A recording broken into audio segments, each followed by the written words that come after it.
Thank God it's Friday, mga usaping dapat po nating pagtuunan ng pansin. Ito po ang issue at serbisyo. Hatid sa inyo ng PTV Cordillera.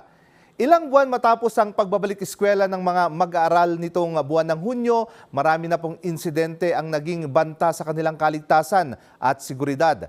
Karahasan, sakuna at marami pang iba.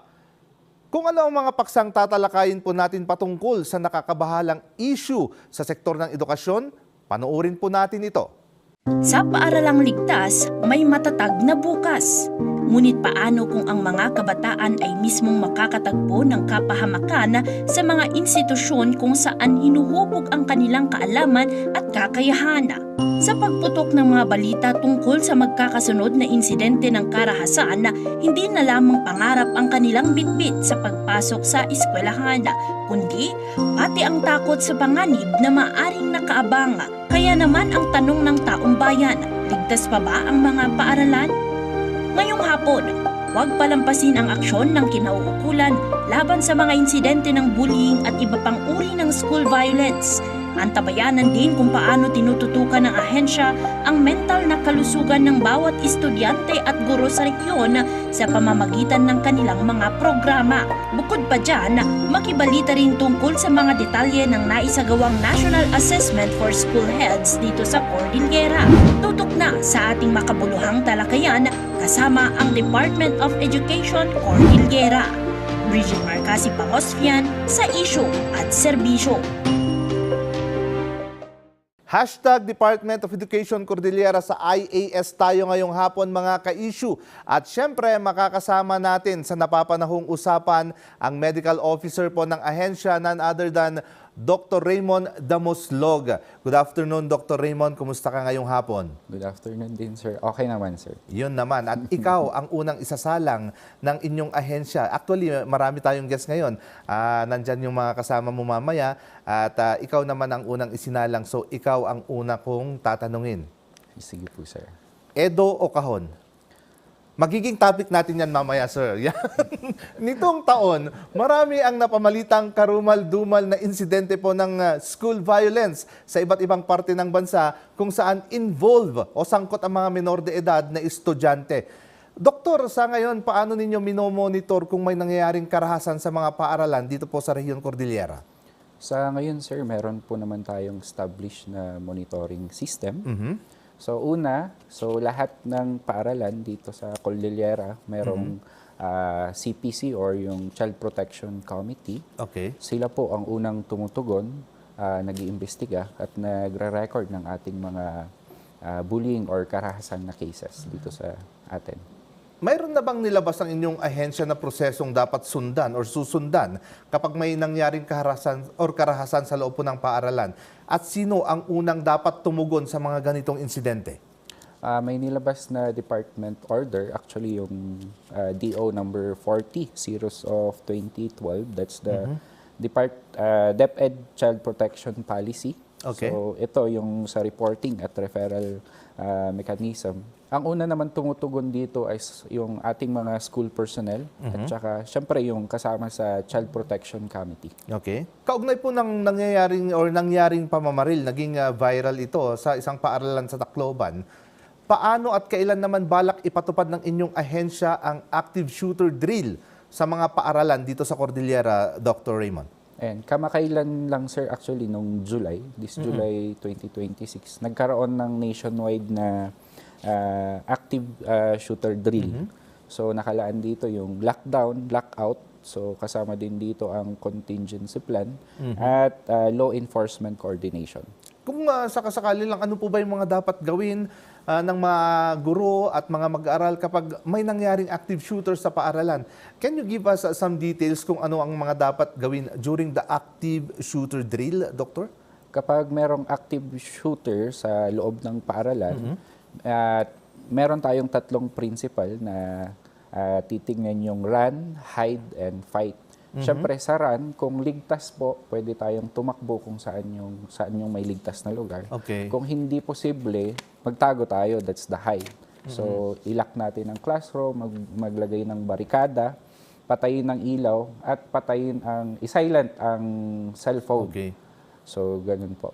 So ang fight naman is ito na yung last resort natin. Kunwari, kung talagang hindi na kaya at andyan na, Kailangan lalaban ng po. lumaban. Nang sa ganun, mailigtas ang sarili. Yes po, Pero sir. hanggat maaari sana, wag nang humantong sa ganyan. Yes, Kaya kung sakasakali lang magkaroon ng mga ganitong sitwasyon sa ating paaralan, kung nasan po yung pinakaligtas na lugar, doon na po tayo magpunta. Wag na po tayong maging magtapang-tapangan Magtapang-tapangan. sapagkat baka lalo pa tayong mapasubo. Kasabay niyan, Doktor, paano kayo nakikipag-ugnayan sa PNP at mga barangay para naman masiguro po ang kaligtasan sa paaralan dito sa Cordillera? Kahit yung mga nasa liblib na lugar, nasa malalayong lugar. So paano po ang inyong estratehiya, ano ang inyong ginagawa? Patuloy naman pong ang koordinasyon ng ating mga school head sa ating mga otoridad, mas lalo na dito sa local government official natin. So meron tayong Peace and Order Council. So dito po pinapalakas natin ang ating koordinasyon sa barangay at sa ating sa kapulisan. Yun naman. Sa inyong assessment, malaking tulong yung ginagawa natin ito? Malaking tulong, sir, kasi kung mapapansin nyo sa ibang mga paaralan, yung mga police visibility at saka barangay tanod visibility, nababawasan po ang karahasan. At saka nagkakaroon na ngayon ng kapayapaan. Dati kasi nung mga panahon natin, sir, batang 90s ka, sir? Yes, O, sir. pareho tayo. Nung panahon natin, paglabasan sa aming school, naku, may mga samut-saring hidwaan. Minsan may nagsasapakan na sa labas ng gate at minsan hindi masyadong naaasikaso ng security guard ng aming paaralan noon. Pero sa ngayon napansin ko dahil sa presensya ng mga tanod, mga pulis, nagiging mapayapa na ang labasan ng mga estudyante at nagiging kalmado ang kalooban ng ating mga magulang dahil alam nilang ligtas na ang kanilang mga anak. Yun naman. Okay. Kamakailan po ay nagkaroon ng mahabang pila sa isang paaralan. Actually, hindi lang isang paaralan. Dito sa lungsod po ng Baguio dahil sa pagsasagawa ng mas mahigpit na bag inspection. Ano po ang abiso ng DepEd para mas mapabilis at hindi maantala ang klase ng ating mga learner dahil lang sa pagsasagawa ng mas mahigpit na security protocols? So yan po, sir. Naunawan naman natin yung mga concern ng ating magulang at saka mag-aaral. Huwag nating isaalang-alang ang ating seguridad. Okay. So bukod sa security guard, ang ating mga school head, admin staff, tsaka pati na rin mga guro ay tumutulong na rin sa pag-check ng mga bag para mapabilis ang pila at hindi na maantala ang oras ng pag-aaral. Oh, dahil ako mismo nakita ko yan, nadaanan ko dito sa may part ng Baguio City High School. Mula sa pataas sa may Lake Drive, nandun na yung pila ng mga estudyante hanggang sa may gate ng Baguio City High School. And nakita ko doon, anong oras na ako nga na-late sa school, sa pagpasok sa trabaho. Paano pa yung ating mga estudyante noon? So naku, paano na to? Anong gagawin ng school, lalong-lalo ng DepEd? At na-address naman.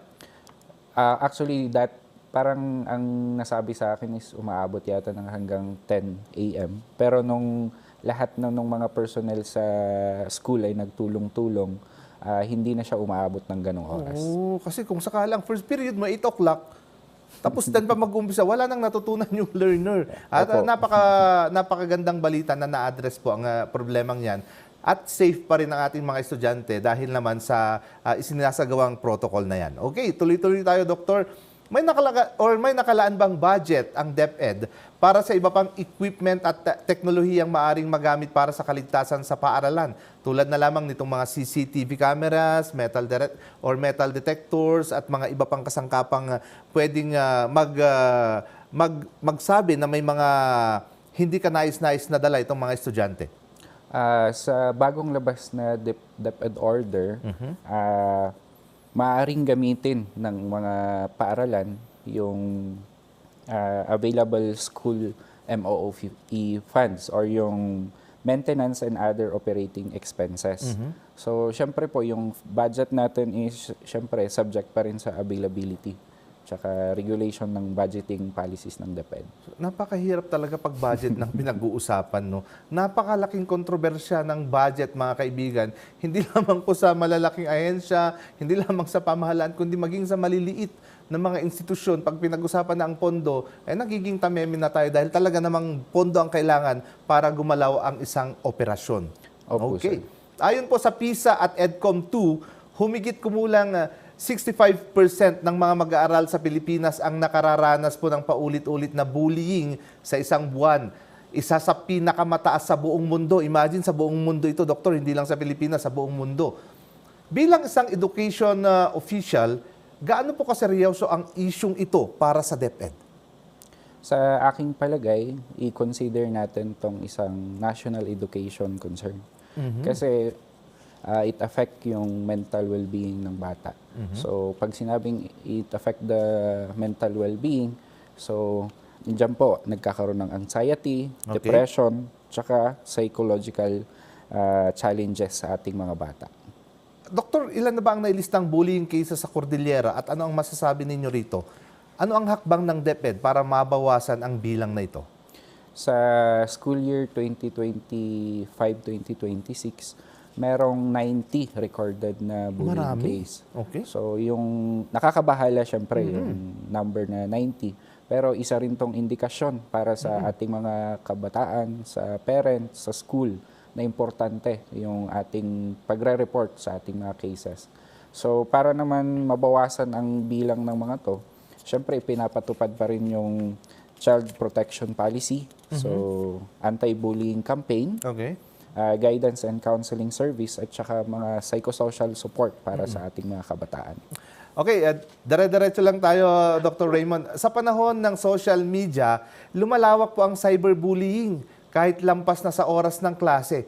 Paano po ito tinutugunan ng ating mga paaralan?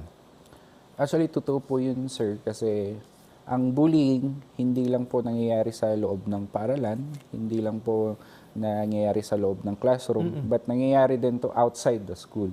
So yan po yung tinatawag natin sa social media na cyberbullying. Kung sa ating paaralan naman, pinapalakas po ang ating mga guro yung responsible use of social media at online safety awareness para sa ating mag-aaral. Okay, ano naman ang mensahe ninyo sa mga mag-aaral na natatakot magsumbong? Maraming ganito, Doktor, dahil baka sila ang lalong mapag-initan kapag sila'y nabubuli. Minsan nga, sila na yung biktima, sila pa yung nasasaktan o napapagalitan ng kanilang magulang. Ano pong masasabi nyo dyan? Ayan, sa lahat ng mag-aaral na natatakot magsalita kasi baka may naghihintay sila sa kanila na mas lalong mabubuli sila, ang masasabi namin is hindi po kayo nag-iisa at maraming handang tumulong para sa inyo. So, reaching out is a brave and important step. So, asking for help is not a weakness. It's a sign of courage. Ang masasabi lang natin is your voice is important, your feelings matter, and your well-being matters. Okay, So, napakaganda. Okay. Ayan, so ayan, may mga taong handang tumulong para sa inyo. At syempre, lapitan po ninyo yung inyong mga guro. Sakali mga dyan kayo sa school na bubuli, lapitan nyo yung mga guro. Huwag po kayong matakot. Dahil habang nakikita nilang kayo ay takot, lalo lamang nila kayong gagawing biktima nila. Okay? Ano yung mga kasalukuyang parusa o sanction sa perpetrator kapag napatunayan na may nangyayaring bullying o pang-aabuso sa loob ng paaralan? Paaralan ba ang nagsiset ng sanction na ito o ang DepEd, Doktor? Ayan, meron tayong level. So, ayon sa DepEd Order number 006 series of 2016, yung ito kasi guidelines on ensuring a safe and motivating learning environment. So, nakasaad dito sa Annex 1. So, classification of offenses and penalties for non-bullying related incident. So, yung first level natin is ito yung mga minor offenses. So, less severe yung action dito at do not pose immediate physical or psychological or emotional harm. So, example nito is yung uttering profanities, sharing fake news, simple vandalism, punching, fighting. Ang first offense nito is the written reprimand at saka parental notice. Okay. Ang second offense is written reprimand and syempre papatawag ang mga magulang. Okay. Ang pangatlong offense, suspension not exceeding 5 days, pero meron tayong provision of alternative learning modalities. Ang level 2 naman, ito ang serious offenses. So, severe or repeated behavior Yes po. that go beyond the minor offenses. Ang example nito is yung gambling, smoking, exposure of private parts for sexual gratification. Ang first offense naman nito, sir, is the suspension not exceeding 5 days with provision ng alternative learning modalities. Ang second offense naman nito, sir, is non-readmission and referral to SWDO or the Social Welfare Development Office. Okay. Ang third offense is the exclusion or referral sa ating mga SWDO. Ang third level naman is more severe at saka complex ito, sir. So, ito, yung sample nito is fraternities, gangs, carrying of and concealing deadly weapon, homicide, murder. So, ganun po. Ang first offense naman nito, sir, is non-readmission and referral sa ating mga appropriate offices like sa mga otoridad, sa mga SWDO. Ang second offense is the exclusion and referral to appropriate office. So, parehas din sa mga otoridad na Okay. dalawa lang yung offense nung sa third level. Mahirap din talagang sa inyong pananaw, sir, eto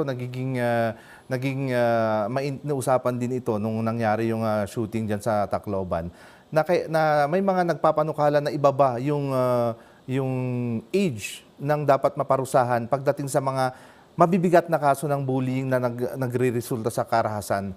Sa paningin nyo, sir, bilang kayo, dapat bang maibaba na talaga itong age nitong dapat maparusahan pagdating sa mga kasong o sa mga krimeng nagagawa ng mga kabataan?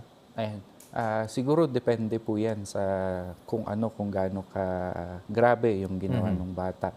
Pero sa akin, pwede pang mabago ang bata. So, Sa bagay, yun with din proper guidance, pwede natin silang in-nurture papunta sa mas maayos na future. Yun naman, Doktor, okay. Madalas iugnay sa usaping karahasan ng mental health ng mga kabataan. Sa inyong palagay, sapat na ba ang ating mga programa upang maagapan po ang mga batang nakararanas ng matinding stress, anxiety o emotional distress bago pa ito humantong sa mas seryosong insidente? Ayan. So sa aking palagay, kailangan po nating i-recognize na meron po tayong programa na sumusuporta sa ating mga bullying or mental health concern.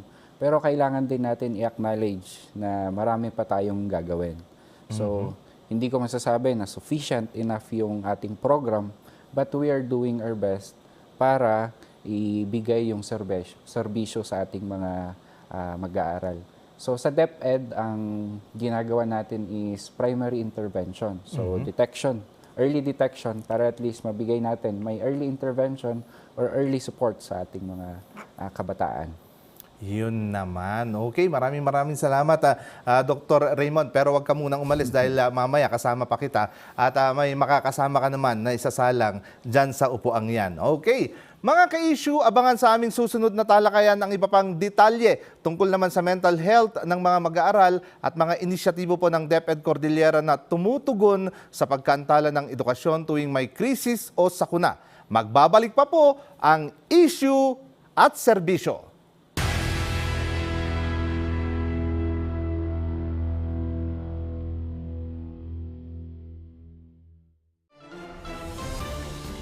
Indanumi naging karulaan ken napapala atas pasama. Hindi Cordillera, Ilocania, Cavite, intero ang paghinga.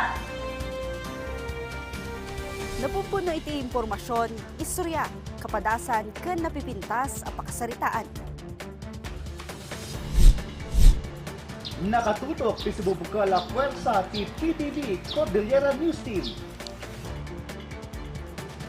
Para iti umno, husto ken alisto adaman, da kami ti mapagtiyaran. Lunes aging Biyernes, agrugi alas 4 iti manem, daytoy iti Kanggunaan Adaman. Dito'y laen PTV.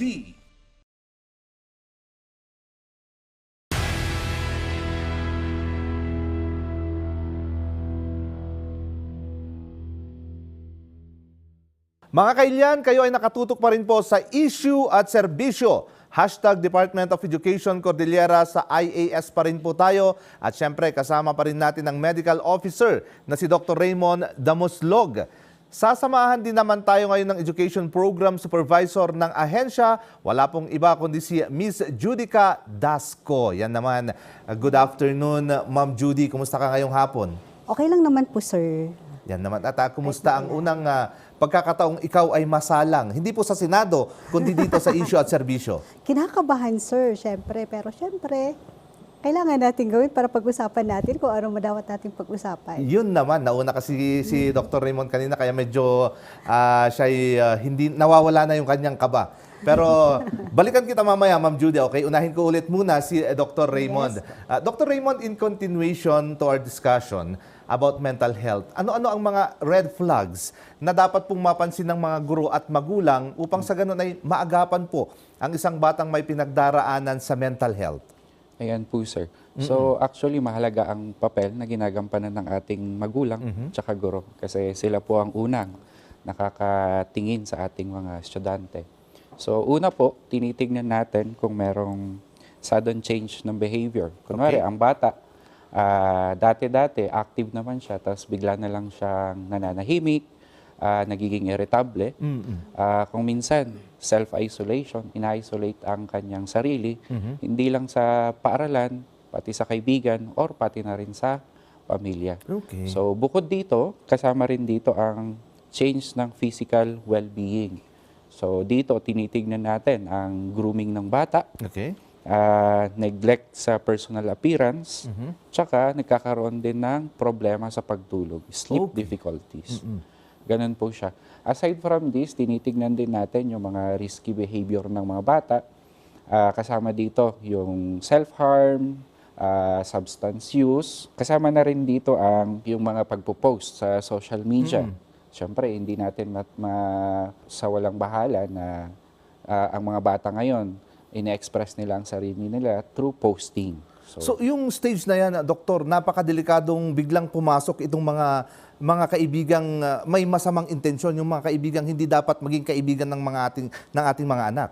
Pwede po yun sa social media, sir. Okay, yun naman. So, marami rin ang nagtatanong, Dr. Raymond, kung ang bullying, social isolation at hindi po napapansing emotional struggle ay maaring humantong sa agresibong pag-uugali. Paano ito tinitignan ng DepEd? Actually, tama po, sir, na yung mga factor na yun could lead to change in behavior sa ating mga learner. Kung ang bata na-expose sa bullying, syempre it could affect yung sa mental being, emotional well-being, tsaka sa psychosocial na aspeto ng bata. Okay. May sapat bang guidance counselors at mental health support ang ating mga pampublikong paaralan upang sa ganun, Doktor, ay matugunan ang mga pangangailangan ng ating mga mag-aaral, learners, mga estudyante? Kung hindi pa sapat, ano ang ginagawa ng DepEd upang mapunan po ito? Hindi po sapat ang bilang ng ating mga guidance counselor. Ngayon po, kakalabas lang ng memo or yung item natin for school associate. So, inaanyayahan po natin yung mga mental health advocate natin or professional na mag-apply po sa DepEd. So, ang ginagawa po ng DepEd ngayon, pinapalakas po natin ang referral system para at least yung hindi maibigay ng school na service on mental health na ibibigay natin sa ating mga partners. Sila po ang nagbibigay ng angkapang intervention sa ating mga mental health concern. Kadalasan ba, Dr. Raymond, ilan ba dapat ang kadalasang guidance counselor sa isang paaralan? Limitado, sir, ang item natin on guidance counselor. Actually, sa isang division niya, may isa lang na item. So, sa isang division na yon. So, tinitignan din natin kung bakit nga ba walang nag-a-apply kahit may plantilla. So, yun yung sagot ngayon na nagbibigay na ngayon ng career path sa ating mga guidance counselor. Kaya meron na yung item na ibababa. Pero paano po sinasanay ang mga guro upang sa ganun makilala ang mga batang nangangailangan ng psychosocial support at hindi lamang disiplinahin ang kanilang asal? Sir, ano po, kasama po sa orientation ng actually hindi lang po teacher pati magulang. So ini-impart yan sa opening block, part po Okay. ng activity. So ma-orient po ang ating mga guro at ating mga magulang on kung ano yung i-observe sa mga sintomas sa ating mga learner. Yun naman. Bukod naman sa guidance counseling, Dr. Raymond, ano-ano pang konkretong programa ang ipinatutupad po ng DepEd upang sa ganun ay mapangalaga ng mental well-being ng ating mga mag-aaral o ating mga learners? Ayan po, sir. Sa health and nutrition na program, actually meron tayong OKD or yung Oplan sa Kalusugan sa DepEd. Meron itong 6 na flagship program. Okay. Kasama dito ang Adolescent Reproductive Health, Medical Dental Nursing Services, National Drug Education Program, the WASH in Schools, School Mental Health Program, and the School-Based Feeding Program. Maganda yun, OKD. Oplan, Kalusugan sa DepEd. Yes po, sir. Yun naman, OKD. But yung mga ahensyang nagiging guest ko lately, mahilig sila sa abbreviation. Okay. Napansin ko lang. Sa inyo pong pananaw, Dr. Raymond, hanggang saan ang pananagutan ng isang paaralan at saan naman nagsisimula ang mahalagang papel ng mga magulang sa pangangalaga ng mental health ng kanilang mga anak? Although dapat pa nung bata pa sila, pinapangalagaan na yan ng ating mga magulang. Saan po saan nagsisimula o saan ang hangganan ng paaralan at saan magsisimula naman ang ating mga magulang? So yan, sir, naniniwala po ako ng responsibilidad ay hindi lang po sa school, dapat kasama din po sa bahay. So kung titignan natin, ang school ay may critical role para dun sa safe space sa school at saka paano natin i-guide ang bata. Pero naniniwala din ako na nag-uumpisa ito sa ating mga magulang sa bahay kasi sila ang unang nakakasalamuha sa bata, sila ang nakakakita kung paano nila i-guide yung bata. Okay, maraming salamat Dr. Raymond sa iyong mga naibahagi ulit sa amin. Balikan kita mamaya. Dito muna ako kay Ma'am Judy. Ma'am Judy, okay ka lang? Yes, sir. Yun naman. Nawala na yung kaba? Medyo. Okay. Tuloy-tuloy tayo, Ma'am Judy. Dumako naman po tayo sa learning continuity in times of disaster. Yes, sir. Ano ang 4 na levels ng education in emergencies at ano po ang pagkakaiba ng bawat isa? Bali may 2 DepEd order po tayo, sir. Okay. Complementary yon. Yung DepEd order number 22, series of 2024, at saka itong DepEd order number 14, series 2026, ito yung latest. Yung nauna na nabanggit ko na DepEd order, yung nagbibigay ng,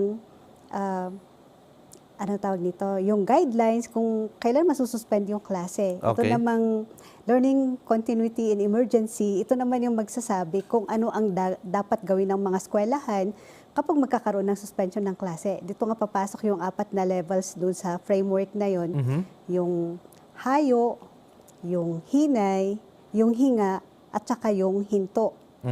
Kapag sinabi nating hayo or continue, ibig sabihin nun, tuloy-tuloy lang, face-to-face yung klase. Okay. Kasi wala namang involved na walang nakikita na delikado okay. or danger doon sa kalusugan ng mga learners, sa physical man o kaya emotional Okay. or mental.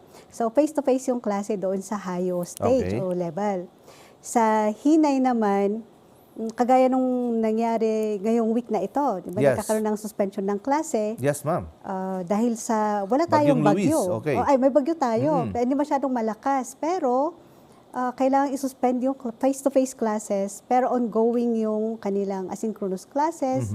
Meron silang gagawin sa bahay kasi at risk yung mga learners. May possibility or pwedeng yung bata, kahit nandun siya sa school, iniisip pa rin niya, mababasa ako pag uwi. Tama. Yung ganun. O, kung may mga concern siya, hindi siya nakaka-focus din dun sa school. So, yun yung pangalawa, Okay. hinay. So, pag sinabi nating hinay, may mga gagawin pa rin sila sa bahay. Okay. Parang naka-online sila or activities na gagawin sa bahay, okay? Yes, sir. So, depende po yan. Kung may mga gadgets sila, may internet connection at kaya ni teacher na mag-online class, mag-online class sila. Pag hindi, di mag-modular o may mga learning activity sheets sila na Okay. sasagutan. And then yung third, yung Hinga. O, pag sinabi nating hinga, Ah. usually ito yung level kung saan katatapos lang ng isang, kunyari, malakas na bagyo. Yes po. So medyo yung mga bata, parang may trauma pa. Mm-mm. So, sa stage na ito, anong gagawin naman ni teacher? Usually, hindi mo na siya magbibigay ng mga mabibigat na gagawin. Ang concern dito ay yung psychological well-being ng bata. Okay. So, kahit daw na check-in, kasi ang gagawin lang dito ni teacher, kung may group chat man sila, tatanungin niya, kumusta na kayong mga anak? Okay ba tayo? Okay. And then, kung magbibigay man siya ng gagawin nila, kasi nga, Activity rin, okay. learning continuity nga, usually, hindi na masyado dun sa lesson. Like, pwedeng ang gagawin ay, sige nga, you try to write something about your experience tungkol dito sa... Nangyaring bagyo, parang gano'n? Oo, gano'n. Okay. And then parang gratitude essay, something like that, kasi nakaligtas kayo, walang nangyari sa inyo. That way, pwedeng i-process yun ni teacher pagbalik na nila sa klase. Kumbaga, yun pa lang yung mga hints or point to review, parang ganon. Yes. And then pagbalik nila ng face-to-face, i-enhance nila yung napag-usapan nila during that time. Yes, na may kinalaman naman yun sa kanilang mental, psychological, Okay. na hindi mo na sa lesson. Pag hinto talaga, sir. Okay. Walang klase, walang trabaho, walang gagawin sa bahay. Yan na yung mga pang-apat, bata. hinto. Yan po yung pang-apat, sir. Sa palagay ninyo, Ma'am Judy, yung nangyari nung last Tuesday and last Wednesday na nagkaroon ng cancellation, alin sa apat doon ang pinakamagandang paglalarawan sa naganap na kanselasyon ng klase? Yun ba ay hayo, hinay, hinga o hinto? Actually, nakahinay tayo, sir. In general, Yun. I'm referring to Baguio lang po, kasi generally, Sa Baguio, sa Baguio. Yes po. Actually, nakakatuwa nga yung post dun sa PIO Baguio. Okay. Kasi nakalagay na doon, na-specify doon na nasa hinay, suspended ang face-to-face classes. Learners may have, na-specify na yung 3 modalities na pwedeng Okay. gawin. Modular, blended, pwedeng online. Nakalagay na doon sa advisory nila. Doon po sa level na hinga at hinto, Ma'am Judy, DepEd ba ang magdedeklara na ito o maaaring ideklara ng school principals or ng teacher mismo? Yung pag-suspend din ng klase, usually LGU yung Okay, LGU. gagawa So, nun. maliwanag. Yes po. Yung ano lang po, yung suspension ng klase. Pero yung kung anong level po siya, si school head, si principal ang may Okay. last say. Kasi mas alam niya kung ano yung sitwasyon ng kanyang school at saka ng mga learners niya. So kahit sinabi pa noon ni LGU na, sige, hinay tayo. Pero kapag nakita niya, halimbawa yung school nila katabi ng ilog at alam niya na in danger yung Daanan. safety ng mga learners niya, pwede niyang sabihin na, okay, sa school namin, hinto kami. Okay. Kasi delikado yung mga learners. Oh, yun naman. Ano naman itong trauma-informed teaching, Ma'am Judy? And nabibigyan ba ng training ang teachers kung paano ito gawin? Yung trauma-informed teaching naman, ito ay isang, magtuturo pa rin si teacher, kaya lang isaalang-alang niya dapat yung kalagayan ng mga learners. Like for example, katatapos lang ng malakas na bagyo. Or merong pagbaha. Hindi sasantabi ni teacher na pwedeng yung mga learners magugulatin. Like pag biglang nasara ng malakas yung bintana, pag may biglang sumigaw na learner, dapat ang reaction ni teacher ay hindi yung tumahimik ka dyan, huwag mo istorbohin ang klase. Okay. Dapat hindi gano'n. Yung mahinahon ba, dapat isaalang-alang pa rin yan na itong mga batang ito ay may pinagdadaanan na maaring biktima ng yung pagbaha, Oo. pagguho ng Maaaring lupa. lumipad yung bubong nila. First time nilang nakakita ng ganun. Matutuwa yun. Uy, nung bata ako, ma'am, ganun. Grabe yung mga bagyo noon. Okay? So, tuloy-tuloy tayo, Ma'am Judy. Yes. Paano naman natutulungan ng inyong agency or ng inyong ahensya ang mga guro na nangangailangan din po ng psychological support? Meron ba tayong programa or aktibidad para naman dyan? Meron sa ating po, mga sir. guro? Okay. Nagbibigay naman ng psychological first aid yung ating, may mga guidance counselors naman din po tayo. Oh. So, pwede naman na kung kinakailangan, gagawa ng referral para sa mga partner agencies. Yun na yung kung talagang kinakailangan. Eh, nakukulang yung guidance counselor. Kulang nga para sa mga bata. Paano yung mga teacher? Ay, saglit lang. Ay, depende, depende po yan sa kaso ng teacher. So, kasi kung minsan nagkakaroon naman ng debriefing or kung kinakailangan. Kasi sometimes, hindi naman lahat ng mga teachers ay nangangailangan ng At saka hindi naman lagi. Yes. Yun, di ba? Paminsan-minsan lang. Kasi baka kung hinay lang, hindi naman palaging malalakas yung bagyo. Yun Hindi naman naman. palaging may lindol. Tama rin naman. Paano nga ba sinisiguro ng DepEd na handa ang mga mag-aaral at ang mga guro mula sa inaantabayan ng sakuna? Ano yun, sir? May DepEd order po tayo, yung nabanggit ko kanina, na required ang mga schools na bago pa lang magsimula yung klase, meron silang tinatawag na Learner and Security Continuity Plan. Okay. So nakalagay doon, ano ang plano ng school pag biglang magkaroon ng bagyo? Sino ang paano tayo magdi-distribute ng modules? Sinong partner natin in case biglaan ito? Paano ba natin ipaplano lahat? Sino yung kung anong gagawin ng eskwelahan bago pa man mangyari yung sakuna na yun. So nakalagay po yun sa kanilang annual parang plan ba? Annual implementation plan ng school. Meron din nagmo-monitor no na nakiki-coordinate sa Pag-asa? For example, when bagyo ang pinag-usapan?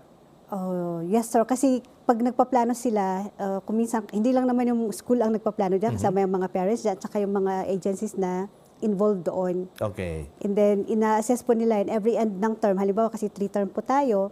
So, pagkatapos ng term na ito, mag-i-evaluate sila, titingnan nila, kunyari sa suspension ng classes ngayong week na to, may pagkukulang ba? May dapat ba tayong improve dito sa ating plan na ito? Ganun. So, bago pa man nangyayari yung sakuna, hindi reactive ba? Parang naplano na. Okay, yun naman. So, laging handa. Ibig sabihin, laging nandun na, laging handa na. Dapat. Okay, dapat lang. Kung halimbawa, ma'am, eto maganda to. Kung halimbawa na aksidente o may nangyari sa isang personnel habang ginagawa ang kanyang trabaho, habang may sakuna, nabibigyan ba sila ng hazard pay? Covered ba ng DepEd ang kanilang pagpapagamot kung sakali lang? Hindi sagot ng DepEd yung pagpapagamot. Pwedeng yung first aid, yung paunang lunas, pwedeng ibigay ng DepEd yun. Okay. Pero wala naman kasing nakaspecify doon na talagang DepEd ang sasagot. Meron namang PhilHealth na pwedeng i-avail yung teacher. Meron din yung ECP, yung Employees Compensation Plan ng GSIS. Ang pwede rin niyang ma-avail sa DepEd ay yung rehabilitation leave na habang nagpapagaling siya, pwede niyang ma-avail yun. Sir. Okay. Pero as to ang DepEd ang sasagot sa kanyang gastusin. Pero pwede yung kunyari, voluntary kayo mga kasama niya. Okay lang yun? Oo naman, sir. Yun Usually naman. gano'n naman ginagawa. Pass the hat. Yun, tama rin naman. Pero sa ating mga taga-gobyerno talaga, kailangan ng sakripisyo para sa bayan. Hindi ba, ma'am? Yes, sir. Okay. Kasama yun sa... Ramdam na ramdam namin yan para sa bayan, no? Ano naman pang nilalaman ng Edo Kahon? Yan, maganda to. At kailan ito idinidistribute sa mga mag-aaral at guro? Yung Edukahon, parang na-coin lang yata na edukasyon sa pag-ahon. Gayon. Oh, yun Edukahon. naman. So mistake yung pagkakaintindi ko. Hindi, Okay. ano yun siya, parang kit yun, sir, na dinidistribute sa mga learners at saka teachers kapag nasira yung mga gamit nila, kapag nagkakaroon ng calamities, gano'n. Okay. So, for example, sa mga learners, ang laman nun usually ay yung mga school supplies, Oh. parang pang-replace ba? Kung kinakailangan i-replace yung mga textbooks din nila, kasama dun sa kit na yun na ibibigay ng DepEd. Sa mga teachers naman, yung chalk, mga markers, siguro yung mga eraser. Kasi pag nabasa yun na, pangit nang gamitin eh. Hindi na talagang maggamit yun, sir. No. So, yun, kung ano yung gagamitin ni teacher, yun ang nakalagay sa kit niya. Okay, yun Gagamitin ni naman. learner, yun ang nakalagay. So naka-separate yung para kay teacher at para kay learner. Yes, sir. Edo Kahon. Yes, Yun sir. naman. So yun palang ibig sabihin ng Edo Kahon, mga ka-issue. Edukasyon sa pag-ahon. Ahon. Tama ba? Iba yung nasa isip ko, mga game show tuloy. Eto naman, Ma'am Judy, noong lumindol noong nakaraang buwan, dito sa Benguet, naobserbahan po natin ang paggamit ng mga mag-aaral ng hard hats. Yes. Lahat ba ng mga paaralan nabahagian or nabigyan nito? Hindi po. So, unfortunately, limited lang po kasi ang budget ng DepEd. Kaya may mga schools na nabigyan. Yung iba, actually, initiative ng mga parents yun. Although sa ibang divisions, nabanggit sa akin yung Educational Support Services Division sa Abra, kunyari, parang gumawa sila ng ng niyog. Yun ang Baon ng kanilang- niyog? Oo, baon ng niyog. Ang tawag nila doon, Cocomet. Coco shell, tama ba yun? Oo, pero ang tawag nila doon, Cocomet kasi ginawa nilang helmet. Yun Kaya ang- Cocomet. Cocomet. Ang mga Pilipino talaga sadyang malikhain. Pero at least, ano yun siya? Hard hat. Sa bagay nga naman. Pero pag yun nabagsakan, masakit din sa ulo. Di ba? Imaginin mo, ma'am. Pero at least yung impact siguro, basta meron Sa silang bagay. ganun. Meron silang ganun sa Abra. Cocomet. Okay. Cocomet. Ngayon ko lang, parang hindi ko nabalitaan yan. Nabasa ko. Isa-search ko yan, ma'am. pagkatapos ng programa natin ngayong gabi, isa-search ko yan. Matatawa ako nun. May plano ba ang DepEd na mag-distribute naman ng mga hard hats para sa bawat mag-aaral sa mga paaralan dito sa ating rehiyon? Meron sir, pero syempre, yung nabanggit ko kanina, limited yung funds. So siguro hindi isang bagsakan. Maybe dahan-dahan hanggang sa lahat ay mabigyan. Okay. Nag-check nyo rin ba yung functional? Kung functional at well-maintained ang fire extinguishers, emergency exits at first aid kits sa ating mga paaralan? Yes sir, may mga nag-check po na taga-fire department actually. At saka kasama po yun sa annual na drill. Kung nagkakaroon ng drill, kasama din po na check nila yung mga fire extinguishers ng mga schools. So annual lang din na-check kung annual lang yung drill? Depende sir. Kasi may record din naman po yung school kung kailan mag-expire dapat yung mga street. Okay. Yes po. Yun naman. Okay. So nawala na yung kaba mo, ma'am. Talagang yung sagot niya sa akin ngayon. Hindi gaya kanina. Kanina medyo napapaisip pa siya, tumitingin saan. Pero ngayon, dire-diretso na. Hindi na rin siya nagkokodigo. Ma'am, believe ako sa inyo. ang bilis niyong maka-adapt. Yan ang Pinoy. Yan. Lalong-lalo ang mga teacher dito sa Cordillera. Nagsasagawa ba ang mga paaralan ng first aid simulations upang malaman ng mga estudyante at ng mga guro kung paano sila makatutulong sa mga masusugatan kung sakaling magkaroon ng sakuna, Ma'am Judy? Yes, sir. Kung maalala po niyo yung lindol na yon, di ba yung isa sa mga schools, bagitin ko na, kasi baka kayo naman na nagbalita. Oo naman. Yung Baguio City National High School, or Baguio City High School, parang automatic yung kanilang response nung nagkaroon ng lindol na yung iba, nag-evacuate, tumulong sila sa mga klase nila. Kaya nung pumunta na doon yung EMS, parang tinignan na lang kung tama ba yung ginagawa. Okay. Parang, yun. So, that proves na regular pa rin yung kanilang mga training para ma-prepare yung mga learners, mga teachers o mga personnel kung anong gagawin nila kapag nagkaroon ng sakuna. At malaking bagay yung ating sinasagawang earthquake drills. Yes, sir. Napakalaking tulong yan sa ating mga learners, sa ating mga guro dito hindi lang dito sa Baguio, sa buong Cordillera. Yes, Judy. po. Okay. Sir Raymond, okay ka lang dyan? Okay pa So, naman, handa ka na ba, Sir Raymond? Handa na ba kayo? Handang-handa. Yun naman. Okay, mga ka-issue, huwag palalampasin ang mahalagang detalye tungkol naman po sa National Assessment for School Heads. Huwag muna kayong maglilipat ng channel dahil magbabalik pa ang Issue At serbisyo.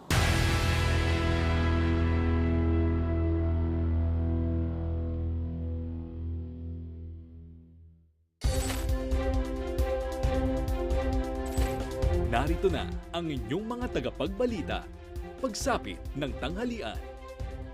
Trixie, Jafar Chu, Jules Gia, at Angelique Lazo.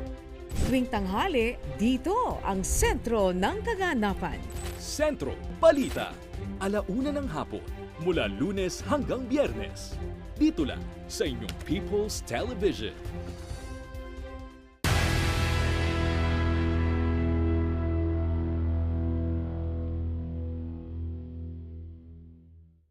Mga ka-issue, tuloy-tuloy ang ating talakayan with the hashtag Department of Education Cordillera sa IAS. At mapalad tayo dahil kasama natin ngayong hapon ang Education Program Supervisor ng ahensya, none other than Sir Dexter Andres. And don't forget to like our official Facebook page at PTV Cordillera and subscribe to our YouTube channel at PTV Cordillera News to stay updated on our episodes na inyo pong napapanood tuwing Biyernes po ng hapon. And good afternoon, Sir Dextres. How are you? Okay naman ako. Magandang hapon sa iyo, Sir Ferds, at sa ating mga manonood. Yun na. Napansin mo, sir, halo na yung pagkakabanggit ko ng pangalan mo. Dextres, Dexter Andres. Nako. Okay, sir. Diretso na po tayo. Ano ang National Assessment for School Heads at ano naman ang nilalaman po ng assessment na ito? Actually, ang National Assessment for School Heads ay isang online exam or competency exam na binibigay natin sa ating mga guro na gusto maging principal. Dati-dati siyang tinawag na Principal's Exam or National Qualification Exam for School Heads. Okay. Pero ngayon, tinatawag na siyang NASH. Yung NASH natin na exam na ito ay para sa ating mga guro na gusto maging principal at anchored ito sa ating mga competencies ng Philippine Professional Standards for School Heads. So yung exam natin, binubuo ito ng mga around 140 to 150 multiple choice questions na mag-test kung gaano yung competency ng ating mga kaguruhan in terms of the 5 domains. Okay, sir. Ano yung naging resulta ng assessment na ito dito sa Cordillera and ilan ang assessment takers at ilang porsyento ang pumasa? Actually, sa last natin na NASH exams noong May 2026, meron tayong 854 takers coming from the different schools division offices. So, galing yan sa Abra, sa Apayao, Baguio City, Benguet, Ifugao, Kalinga, Mountain Province, and Tabuk City. So, dun sa 854 takers natin, meron tayong 498 takers na nasa sabi natin category A, kung saan ito yung takers na nakakuha ng 4 na standards. Oh. Okay? And then meron tayong 53 takers naman under sabi natin PPSSH standards in 3 domains. Tapos meron tayong 303 takers under naman sa with developmental areas. Okay. So, naiiba kasi ang exam natin ng NASH, hindi ito katulad ng dati na pass or failed. So, may category tayo ngayon sa NASH kung saan kapag nasa category A ka, ibig sabihin kayo yung mga pwede ng makipag-ranking sa principal items. Okay, yun naman. So, yung category B naman, sila naman yung mga mag-a-undergo ng Target Development Program. Pwede silang ma-appoint pero kailangan nilang mag-undergo ng TDP within the 3 months after their appointment. okay. So, kailangan nilang madagdagan pa yung kanilang kaalaman. Yes, Okay? opo. Yung panghuling category natin, sila naman yung mag-a-undergo ng Professional Development Intervention kung saan meron silang mga gagawin na mga activities na bibigay ng central office. Kasama na dito yung pag-prepare nila ng work application plan at saka pag-implement ng work application plan. Okay, yun naman. Kailangan ko rin pakinggan ito, sir, kasi sa totoo lang hindi ako masyadong knowledgeable about dito sa paksang ito. And kailangan ko rin matuto from you. At napakasaya ko ngayong hapon dahil narito nga kayo. Tuwing kailan ba isinasagawa ang NASH at sino ang qualified na mag-take ng mga assessment? Ang NASH kasi natin previously, we have every year. Pero nung last year, meron tayong 2 beses na exam. Yun nga lang, yung September, natuloy yun, pero yung isa, which was scheduled nung December, yun yung na-move sa taon na to ng May 2026. Okay, yun naman. So, isang representative lang ba ang bawat or ng bawat paaralang pwedeng mag-take ng assessment o pwede rin kahit multiple teachers mula sa isang paaralan ang mag-take nito? Wala tayong sinet na limit sa mga pwedeng mag-take. So, kung pasok po sila sa qualifications para sa takers, pwede po silang mag-apply para doon sa ating NASH. Okay, yan. Nabanggit na yung qualification. Ano yung mga requirements na kailangang ihanda ng assessment takers? Ang mga NASH takers kasi natin, dapat mag-apply sila sa online application system. So, dun sa ating online application system, meron tayong mga hinihingi ng mga documents. Okay. Unang-una, syempre yung kanilang service record para ma-meet nila yung sinabi natin na 5 years na requirement. Okay. Tapos, kailangan din yung kanilang performance rating para makita natin na sila nga ay outstanding or very satisfactory sa kanilang performance. Hinahanapan din natin sila ng mga designations kung meron. At syempre yung kanilang OTR dahil ang principal 1 item ay kailangang nakapagtapos sa masters. Okay, so medyo may kahirapan din pala, no? So, Yes po. okay. Automatic ba na kapag pumasa ang assessment taker dito sa NASH ay maitatalaga na siyang principal sa isang paaralan? Hindi ito kasiguruhan. Kasi kailangan pa rin niyang makipag-ranking. So kung may bakante po tayo na principal 1 item, kailangan pa rin niyang mag-undergo ng recruitment and selection process. So kailangan may mga proseso pa rin, Yes sistema na dapat sundin bago tuluyang ma-achieve yung iyong ninanais. Opo. Okay naman, maraming salamat. Sir, tuloy-tuloy lang tayo. Ano pa yung mga karagdagang proseso na kailangang isagawa bago ang pagtatalaga sa mga passers bilang bagong principals bukod sa mga nasabi niyo na? Okay, so kapag po nakapasa syempre sa NASH, pwede na po silang makipag-ranking sa kung ilan po yung bakante. Katulad ngayon, marami po tayong mga bakanting principal 1 items. So ang gagawin po nila, kailangan nilang isubmit yung mga documents para ma-consider silang mga applicants ng principal 1 item. Kasama na dyan syempre yung kanilang portfolio kung saan nakalagay doon yung kanilang mga outstanding accomplishments bilang mga guro at yung mga masasabi nating mga iba pang mga qualifications ng civil service. Okay. With your permission, sir, ikaw mismo, gaano ka pa kalayo sa pagiging teacher principal 1? Actually, nakapasa ako ng NQuest Okay. as a principal. So, Pwede ako mag-principal kung gugustuhin ko. bakit ayaw mo? Ba't anong pumipigil sa'yo, sir? Nasubukan ko namang maging principal and it so happened naman na luckily na-promote naman ako sa pagiging specialist and supervisor. Yun naman. So, talaga namang napakaswerte namin ngayong hapon dahil ang mga naging guest namin, dati kasi pag DepEd ang guest namin dito sa Issue at Serbisyo, masayang-masaya na kami. Pero ngayon, super saya at super maswerte kami dahil nag-level up. In fairness naman kila Ma'am Jen Andy at saka sa mga naging guest namin dito, nag-level up yung pagiging samahan ng Issue at Serbisyo at DepEd dahil mas lumawak yung aming pamilya sa pagkakaroon namin ng mga bagong guests coming from the said agency. Maraming salamat, Sir Dexter. Thank you so much, sir. Pero bago po tuluyang magtapos ang ating programa dahil ikaw naman ang huling sinalang, bibigyan namin kayo ng pagkakataong ibahagi ang inyong commitment sa publiko. Kaya lang bago yung commitment mo, sir, ilang taon ka na sa agency, sa DepEd? Sa DepEd, magto-25 years na. Matagal na. Matagal na si sir sa DepEd. So kailangan natin tanungin ito. Kapag i-rate nyo ang inyong serbisyo sa DepEd, from 1 being the lowest and 10 being the highest, nasaan po kayo doon? 11. Wow! First time sa Issue at Serbisyo, nagkaroon ako ng sagot na 11. At napaka-confident ng kanyang pagkakasabi, sir. Nakikita ko naman na sa inyong katauhan, sa inyong physical appearance, at sa inyong talento. Talaga namang, kung ako nga mag-assist sa inyo, hindi lang 11 yan. Pero stay tayo sa 11. Dahil baka lumampas sa expectations ko at sa expectations ng iba. Pero napakagandang sagot niyan, Sir Dextres. At bago namin kayo tuluyang hayaang makaalis dito sa ating programa, ibahagi niyo ang inyong commitment sa publiko. Go ahead, sir. The floor is yours. Okay, so bilang mga kawani ng Department of Education, nandito syempre ang ating Department of Education Cordillera Administrative Region na tutulong sa ating mga kaguruhan at mga learners pagdating sa kanilang mga pangangailangan. So, kung meron man silang mga nanais na idulog sa ating mga opisina, nandito ang ating regional office, ang ating schools division offices, at syempre ang ating mga schools para tugunan ang mga to. Gusto nga naming ibahagi yung ating mantra sa DepEdCar kung saan sabi nga namin, we are the weavers of hope and transformation, and then we adhere to that line of no learner is left behind.